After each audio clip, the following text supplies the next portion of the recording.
Hello, Martha Alderson here again, the plot whisperer, and we are on step 26. We have one step left, but this is the most critical step, and so I want to spend a little bit of time on the climax. And just to say again, my book, Blockbuster Plots, a lot of this information is in there if you need to see it or to have a better visual sort of idea about what I'm talking about. But the climax is the crowning glory of the entire story, and it's really what the whole story obviously has been building to.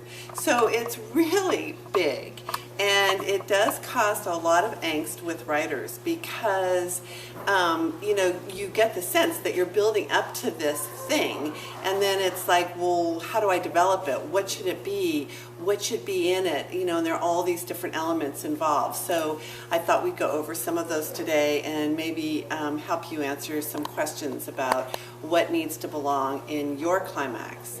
And there are really two ways to write a book. Well, there's lots of ways to write a book, but one is you can start at the beginning and either pre-plot or do an outline and then write the story out, and you're getting to know the characters and the scenes and all the different energetic markers in the story as you write them. Another way to write a story is to pre-plot or outline and to focus on the climax first. In other words, try to figure out who you want the character to be at the end and what is the greatest moment that they're going to confront at the end. And because some people get the end before they even get the beginning, which I kind of think they have a great advantage to that, but each to his own. Because when you do it that way, then you're going to deconstruct the character, and you'll then try to figure out what needs to come before in order for this big moment to occur at the climax. So I hope that makes sense to you. I don't want you to go out of your comfort zone, whatever works best for you, just to keep all this information in your body and sort of in your intellect about what you're shooting for. So the climax is the crowning glory, and that's when all the major conflicts are resolved. It's what the whole story is about. It's this moment of greatest intensity of the story, and it really answers the dramatic question that you ask at the beginning of your story. Will she or won't she? And whatever that is. Will she, find love and, happiness, or won't she? Will she solve the mystery or won't she? Will she, figure out about the vampires or won't she? Or whatever it is that you're dealing with or what this story is all about. So all of this sort of gets answered at the climax. And it's, so the climax can either be a big external moment. In other words, if you have a dramatic action story and everything has been pretty much external, there's a car chase or there are, bombs going off or whatever. It doesn't have to be that dramatic. Then the climax will generally be high intensity action. If it's more character driven, then the climax doesn't have to be so big, but it still has to be as important and as revealing as the external plot climax does.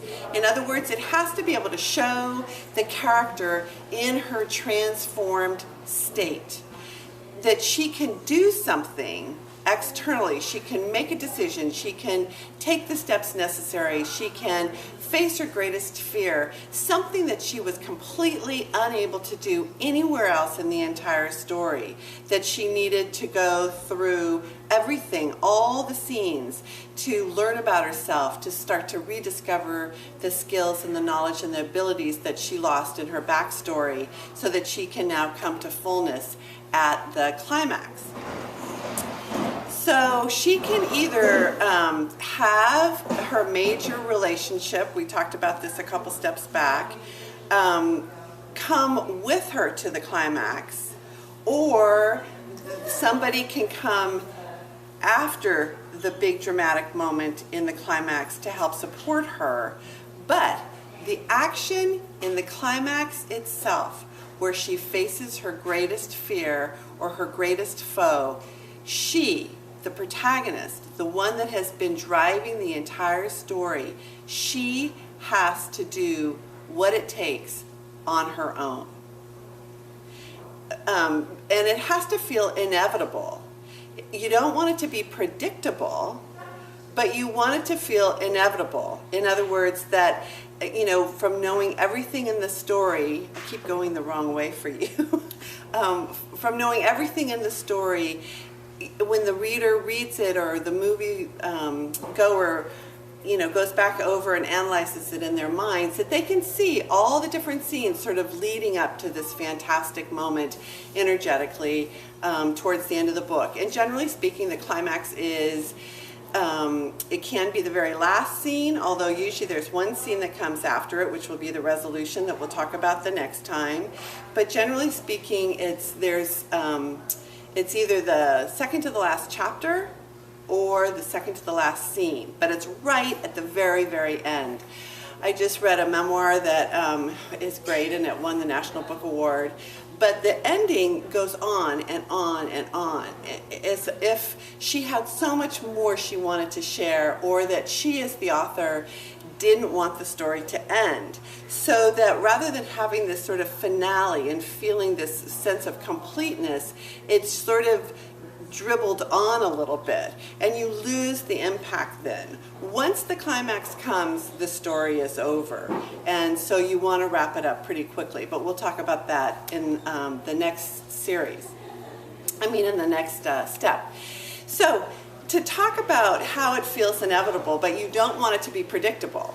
If you're writing a story where you're trying to take the protagonist outside the box, in other words, they are challenging the status quo, which happens. They leave the beginning of the story, which is the ordinary world, and they go into the exotic world, which is the middle. Once you go into the exotic world, the character starts to learn new things about herself and the world around her. She starts to challenge her belief system that she learned in the ordinary world. If you then have that character at the climax do something that brings her full circle back to the ordinary world, it's not as satisfying in that she hasn't taken everything she learned to evolve her reality or the world around her.